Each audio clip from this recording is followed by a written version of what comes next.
This is an Insta360 EVO comparison with other VR 180 and 5.7K 360 cameras, including GoPro Fusion, Insta360 One X, Rylo 5.8K, Vuze XR, E360 VR, Kandao Qoocam, and Lenovo Mirage. Keep watching because there are some surprising results. So let's start out with the Fusion. So on the left side, we have the EVO in standard mode, not HDR. And on the right side, you have the GoPro Fusion with the 5.2K resolution. So you can see that the EVO has a little more detail than the Fusion. For example, you can see that in the basketball court, there's a net around it. You can see the net just barely here and here, whereas with the Fusion, you can't really see it, although you see a little bit of like very slight grid lines here. On the other hand, the Fusion appears to have better highlight range. So here, for example, the buildings have a little detail, whereas on the EVO they're totally blown out. And when I compare the exposure here of the shadows here, it looks like they're about the same. So this isn't a difference in exposure. It's really better dynamic range from the Fusion. The other thing is the colors here of the leaves. It's not just that they're more saturated or anything, but they seem richer.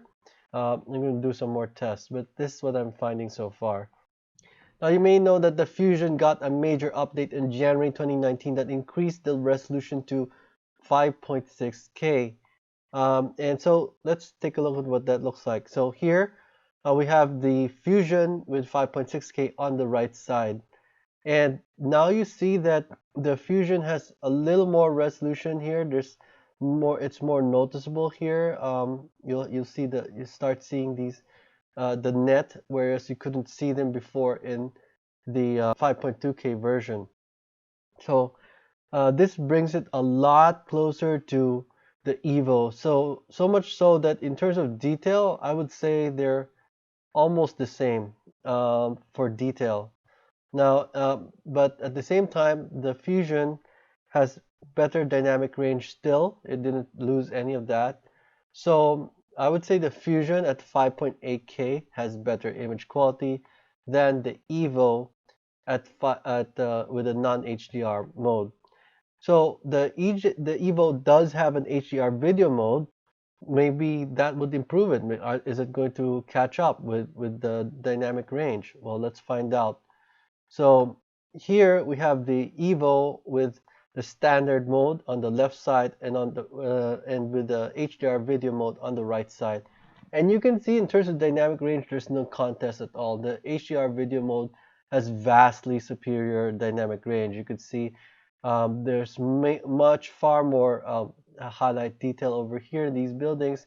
Also far better shadow range, like here, for example, in these bushes. But look at the detail. On the left side, the standard mode, you can see the net around the basketball court, whereas on the HDR video mode, you can't see the net anymore. So it seems that the standard mode has a little bit better resolution than the HDR video mode, except for the fact that like you might lose some details here, like highlight details here. But if it's within the dynamic range of the standard mode, it looks like the standard mode is sharper than the HDR video. So you may want to consider that in choosing whether to shoot in HDR. Please note that I zoomed this to as much as possible on YouTube, so in the real world you may not notice as much of a difference in their resolution. So what about the Insta360 One X? Let's find out. Let's compare to the Insta360 One X with HDR video mode. So just like the EVO standard EVO HDR video mode, you see that it has far better dynamic range, but it also seems to have a little bit better detail. So for example, the netting here, you can't totally see it, but you can kind of see grid lines here and there. So it seems to hold the detail a little bit better than the HDR video mode. So here's the EVO HDR video mode again. Can't see the net at all. And here's the Insta360 One X HDR video mode.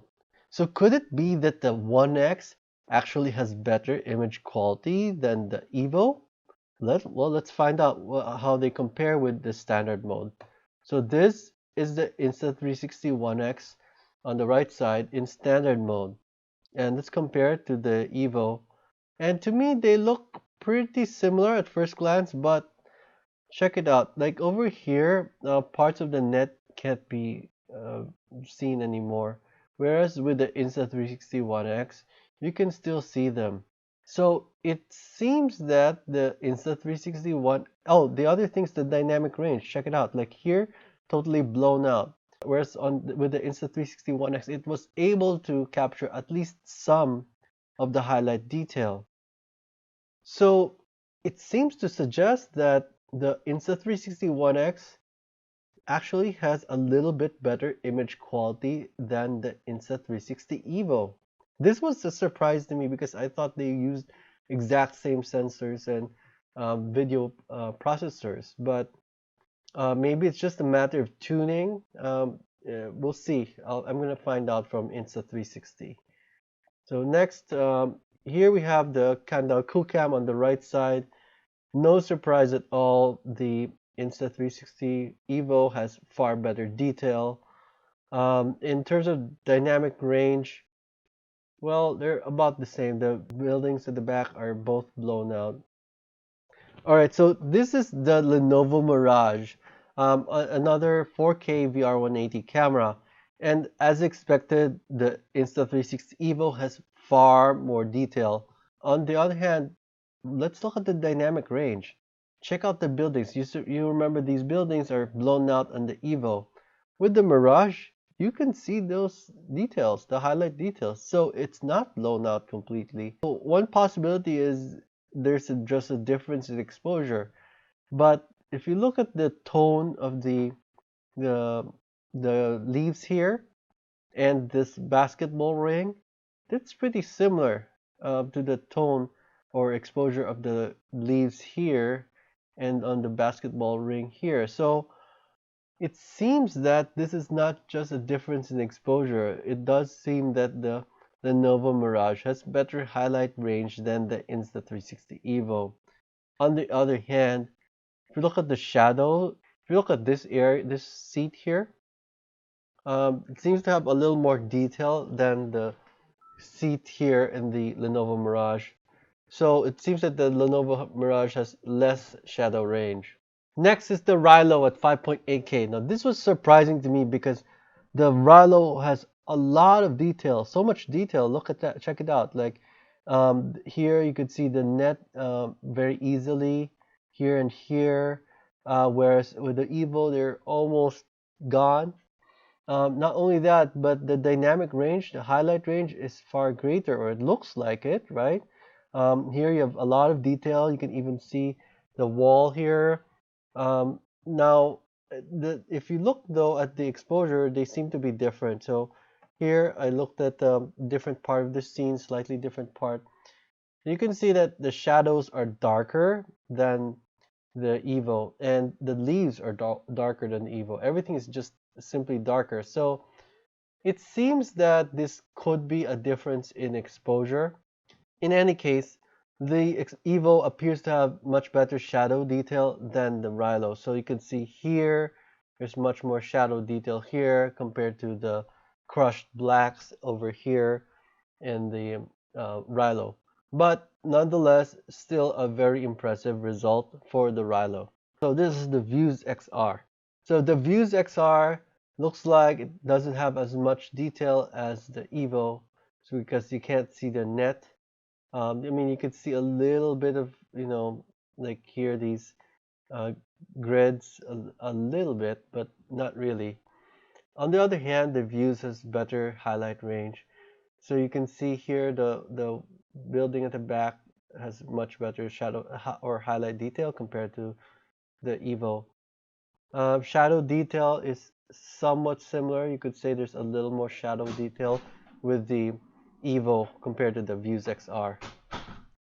Next is the Yi360 VR. So the Yi360 VR has less detail than the EVO. The EVO clearly has much more detail. On the other hand, I was surprised with the dynamic range because the Yi 360 VR looks like it was able to get more highlight detail, at least in this log mode. But if I look at the shade of the leaves and again the shadows, it looks like the Yi 360 VR just shows a lower exposure compared to the EVO. So it's not necessarily the case that the Yi 360 VR has better dynamic range. Did any of the results surprise you? Let me know in the comments. Meanwhile, here's how to do your own comparison. Use the ultimate 360 camera comparison tool. On 360 Rumors, go to 360 camera buying guide, and then in the table of contents, go to video, compare any two cameras for video. Then we're going to be able to compare them side by side. Just click on the playlist, select the camera that you want to test, and then select the second camera that you want to do for an A/B comparison. And let's say this one. Then you pause the video, you zoom in to full screen, then you can use your mouse scroll wheel to zoom in. Then you can also change the resolution to the highest resolution available. Then you can zoom out. Now do the same to the other side. Thanks, and I'll see you in 360.